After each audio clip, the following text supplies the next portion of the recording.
You're listening to a CNA podcast.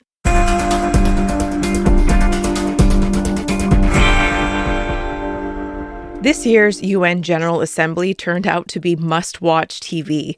Polarizing posturing, radical rhetoric, displays of defiance.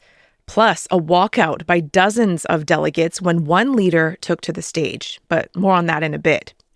When the United Nations was founded 8 decades ago, in the wake of World War II, its purpose was clear: to maintain peace throughout the world, develop friendly relations among nations, promote social progress and human rights. This meeting is convened to commemorate the 80th anniversary of the signing of the Charter of the United Nations, allowing the membership to reflect on the enduring significance and relevance of the Charter. But it's that relevance that's being questioned today. Last week, more than 150 leaders addressed the UN in its annual high-level General Assembly. Donald Trump was among them, and the U.S. president pulled no punches as he unleashed his contempt for the intergovernmental organization. What is the purpose of the United Nations? The UN has such tremendous potential. I've always said it. It has such tremendous potential, but it's not even coming close to living up to that potential. For the most part, at least for now, all they seem to do is write a really strongly worded letter and then never follow that letter up. It's empty words, and empty words don't solve war. The only thing that solves war and wars is action. I'm Teresa Tang. How warranted is this criticism? What does the future of the UN and its Security Council look like? And what challenges lie ahead as the UN heads into a new decade? I want to get to the bottom of those questions and more with Liling, senior editor at CNA, who was previously based in the U.S. and covered the United Nations for a decade, and also correspondent Toni Waterman, who has been reporting for us from the UN General Assembly in New York. Welcome to you both. Thanks for having us. Thank you. Hello. There was a time I was doing my graduate degree in global politics, and I had toyed with the idea of working for the UN because to me at the time, it seemed like, look, if you wanted to save the world, if you wanted to have a positive impact, that was where you had to be. But then I met people who worked in the UN, and I soon realized how naive I was. Liling, I want to start with you. You covered UN diplomacy for years and you were based in New York. Can you tell me, what was that experience like? And what would you say is the biggest misconception about the United Nations? Hey, Teresa, and hello, Tony. Always good to see you both. In a way, like you, Teresa, I always wanted to work for the United Nations, if not at the United Nations. I grew up learning about the Second World War and was really horrified about that. And then there was this idea that an organization could get countries to work out their differences. That was just mind blowing for me. It was an extraordinary concept. And when eventually I started working out of there back in 2012, I was floored because there was a genuine sense of collaboration, that we were part of something bigger.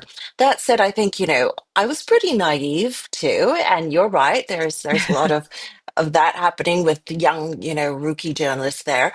But you quickly learn about all the different agendas at play and the trade-offs and the decisions made or not made that, cost lives on the ground. And you find out too that you're not as good as you thought you were when it comes to reading people, because so much of it is stagecraft as well, right? All these speeches, what we saw play out this week at the UNGA. The biggest misconception, though, I think, is the idea that the United Nations is some sort of a governing body, that it governs the world. And much of this misconception is perpetrated by popular culture. I don't know if you guys have seen The Expanse. It's a sci-fi series. It portrays the UN as a global world governing body, authority. And then there's, of course, the video game franchise Halo, where the UN Space Command is this military force, right? The fact is the UN is not a governing body. It doesn't have its own army. It is a platform for talking, for mediating, for using diplomacy to sort out differences and major conflicts. It is also only the sum of its parts, made up of the number of member states and the decisions they make and the money they provide, and also the UN peacekeepers as soldiers seconded to the United Nations from member states. So it is effectively what the 193 member countries make it to be. Toni, you were on the ground during the General Assembly this year. That was where some of the world's most powerful gathered to discuss the most important issues of the day. The agenda this year, it was pretty full. It included the war in Ukraine, the conflict in Gaza, Palestinian statehood tariffs. We could go on and on. From your vantage, how fractured or how united did the international community appear to be on these big issues? Well, I think that the international community always tends to be fractured on big issues. What we're seeing right now is that this fracture is being kind of rearranged. The U.S., which was one of the founders of the United Nations after World War II, they really have been changing the way that they see the world under the Trump administration. So we're seeing a rearranging of what have been traditionally, allies to the United States. We see this pushback against our European allies. And we're seeing these closer relationships being built between Russia and China and other countries. I think what was really striking this time around was just how unified the vast majority of the member states were on a single issue. And that issue, of course, was Gaza. You had 10 countries, including some very major Western powers like France, Canada, Australia, the UK.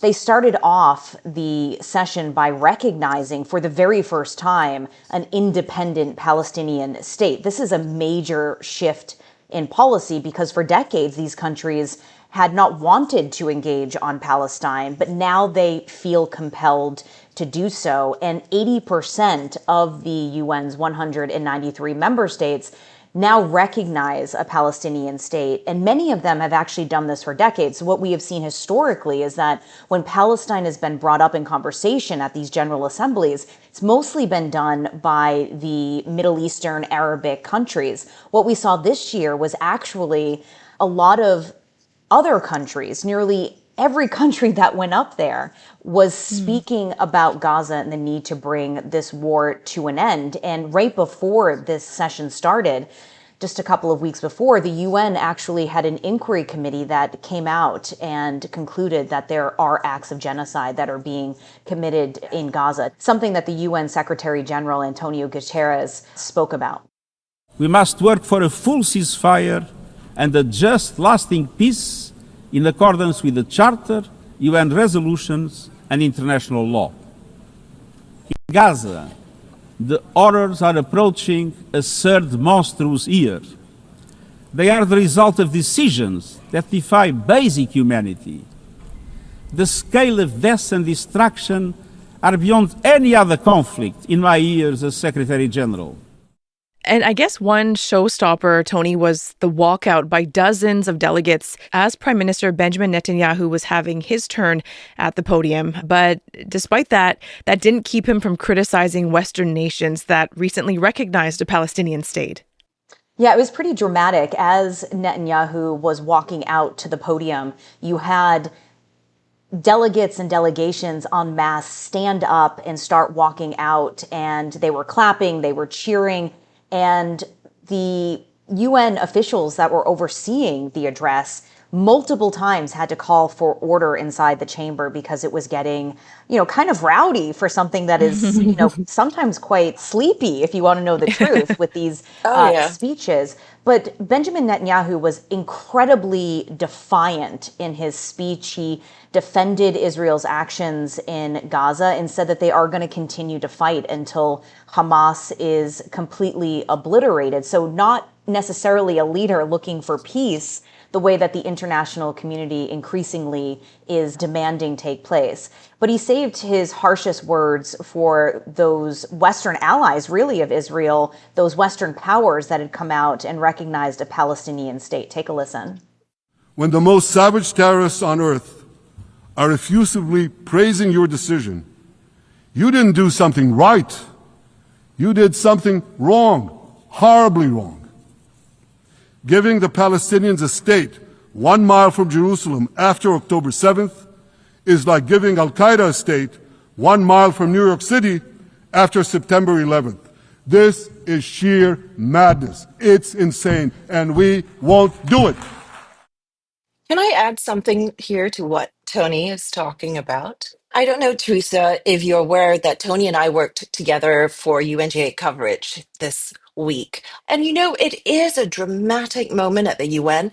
But having observed the United Nations for several years, there was a build up to this. And the Gaza war of October 7, 2023 was really kind of a catalyst. I mean, it was within the past decade that the UN recognized Palestine as an observer state, right? I remember we were at the Rose Garden when they hoisted up the flag.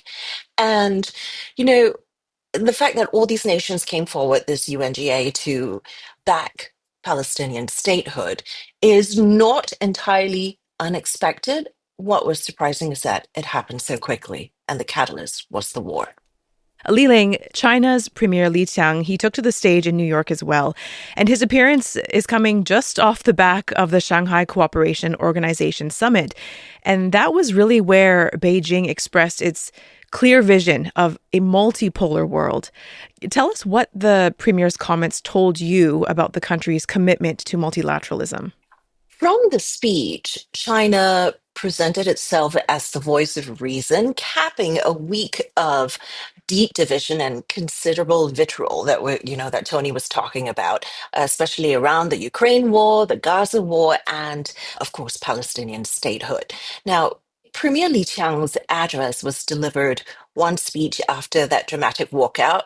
So, in contrast, it was, even more unexciting, but it came across as a measured, reasonable superpower amidst all the chaos. Coming off the back of the SEO summit in late August, I was expecting more from this speech on China's vision of this alternative to a Western-led order that would give more voice to the global South under their global governance initiative, which was announced at the SEO summit. But he didn't really get as much into it as I thought he would.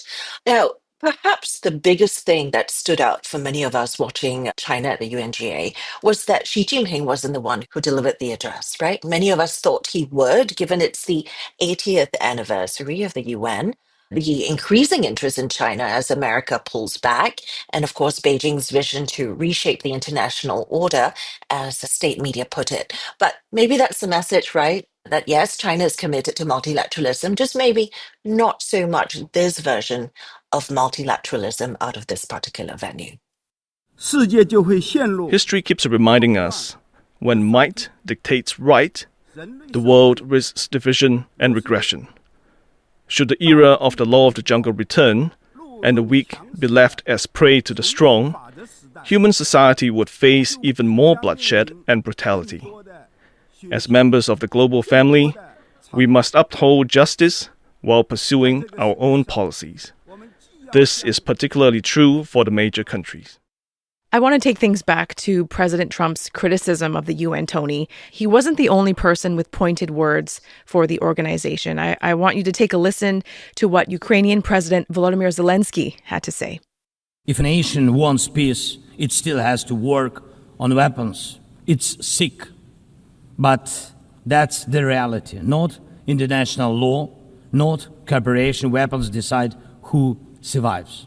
Nations can speak about their pain from stages like this, but even during bloodshed, there isn't a single international institution that can truly stop it.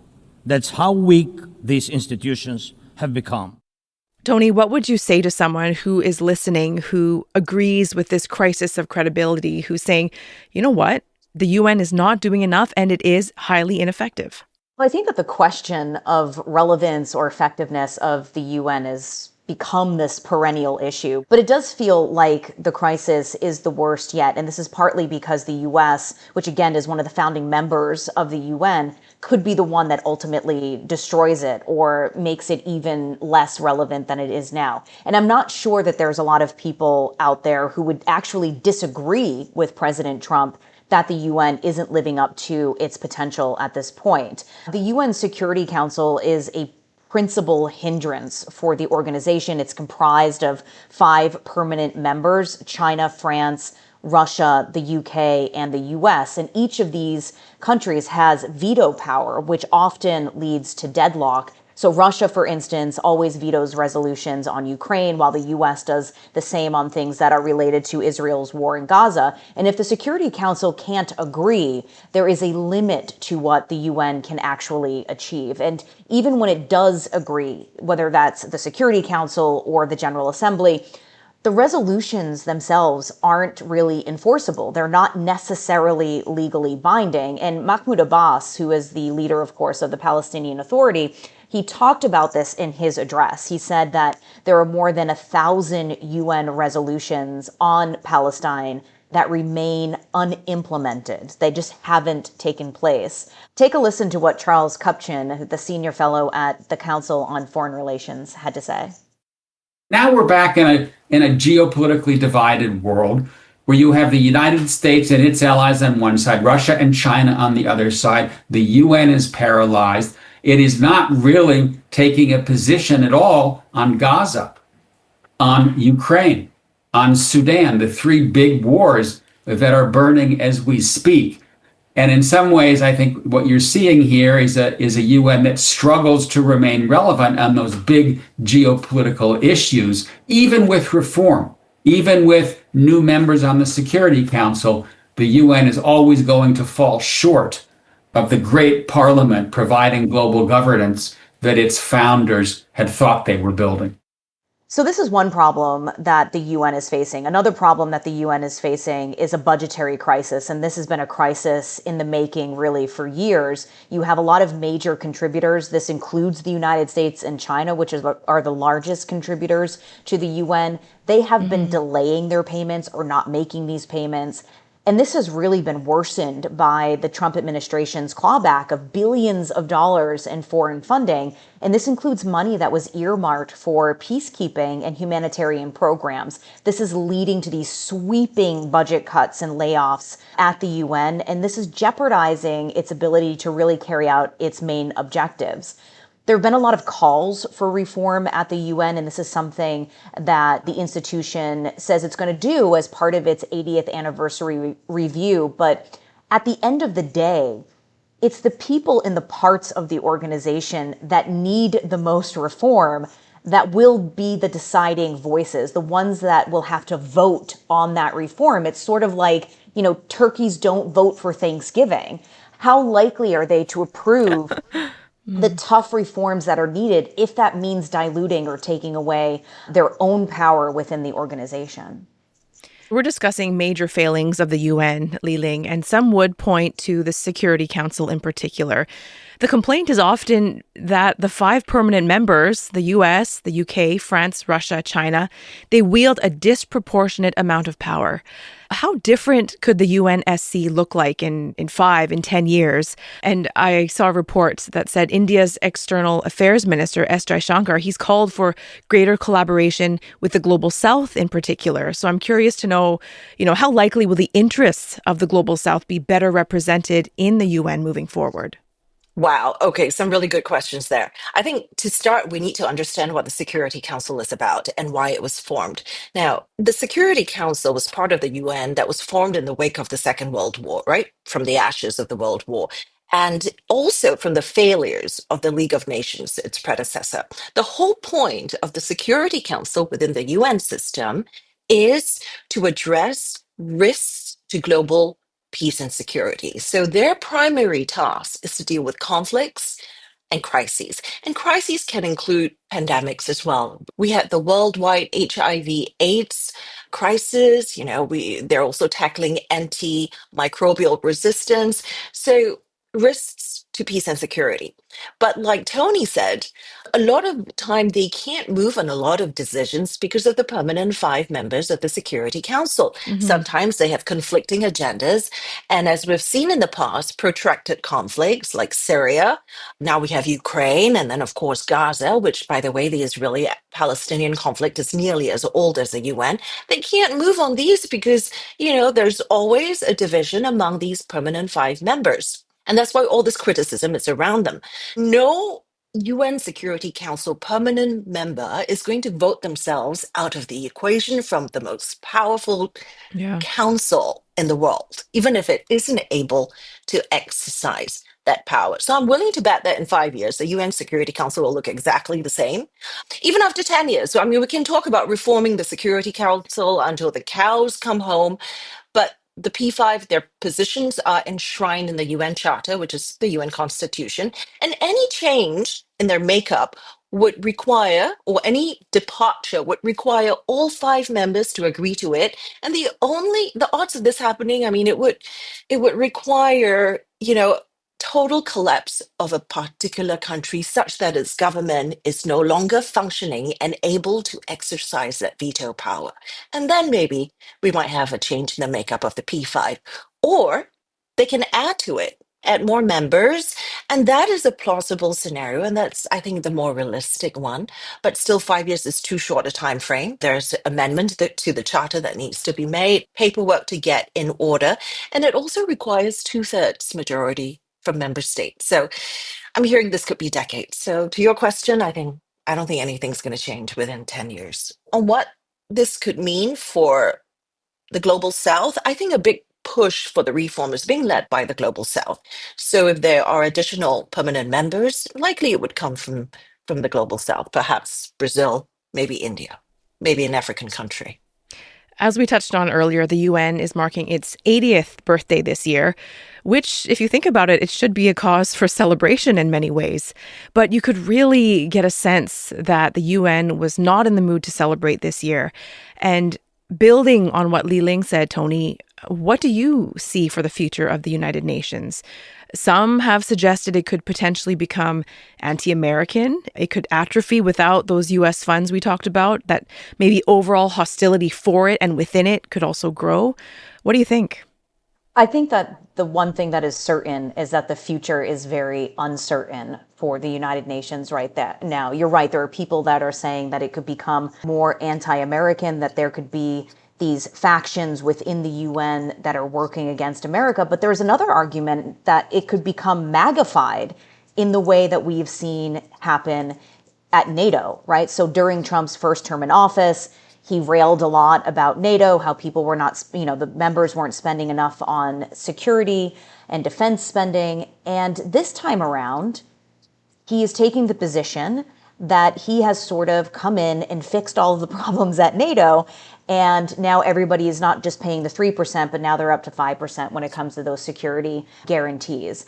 There's a lot of questions, though, at the end of the day about what the UN and its member states can achieve in the absence of the United States, in the absence of U.S. engagement. China appears to be somewhat interested in filling, at least in part, on the political side of things, that diplomatic void that's going to be left by the United States. Although experts that I've spoken to say that Beijing is just not going to be able to do this with the same effect as the United States. And China has made it very clear that it is not interested in backfilling U.S. funding. It does not want to be the financial guarantor for this world organization. And, some of the programs that the U.S. has pulled back from on the humanitarian side, it was providing 40, 50, 60% of that funding.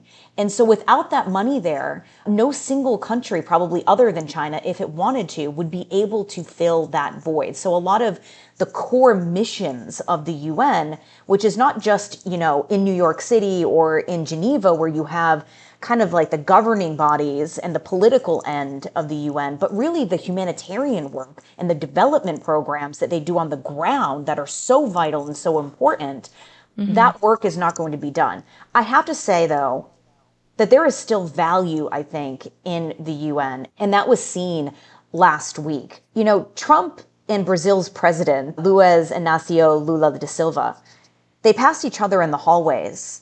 And Trump came out on stage and he said, we had 39 seconds of chemistry and now they're going to be meeting to have a conversation about this tariff war that they're in. Trump shifted his stance on Ukraine, saying that it could win back all of its territory from Russia after he had this bilateral conversation on the sidelines of UNGA. So I think that there's still value in the institution. What might change is just perhaps how powerful that is or what that value looks like. I want to disagree a little bit there, Tony. That is true that little moment they shared and the UN provides the platform for all of these world leaders to come interact and realize, hey, you're not as unlikable as I thought you were. But that makes the case for multilateralism and for diplomatic meetings. It doesn't make the case for the United Nations. And what we are seeing, this fracture that we're seeing is happening, not so much because one other single country can come in and take the America's spot, but because there are these alliances happening away from the UN. One of the suggestions that's being made is that, the fact that China did make a big splashy appearance here is because it had the SEO summit, and that diverted a lot of the multilateral attention away from the UN. And, we're seeing a lot more focus among BRICS countries. There is this shift towards not so much single countries, but groups of countries from the global south, where multilateralism can also be supported. And a lot of these UN agencies that are crucial, a lot of them already function quite independently and may continue to do so. So I do think that the UN is losing a lot of relevance, and that's made even worse because of this shift to alliances outside. Well, as you both have highlighted, in many ways, it feels like the UN is at a critical juncture, that it will reform or it will fragment even further. And in time, we're going to see just which path it takes. Liling, Toni, thank you so much for coming on today. Find CNA's extensive coverage of the UN General Assembly on CNA.Asia and on YouTube. Also, don't forget, you can catch the TV episode of CNA Correspondent every Wednesday at 9:30 p.m. Singapore, Hong Kong time. The team behind this episode is Bala, Saya Win, Clara Ong, Tiffany Ang, Junani Johari, Pei Ning Ho, Nat Fetalvero, and Craig Dale. Hope you join me again next week. Bye for now.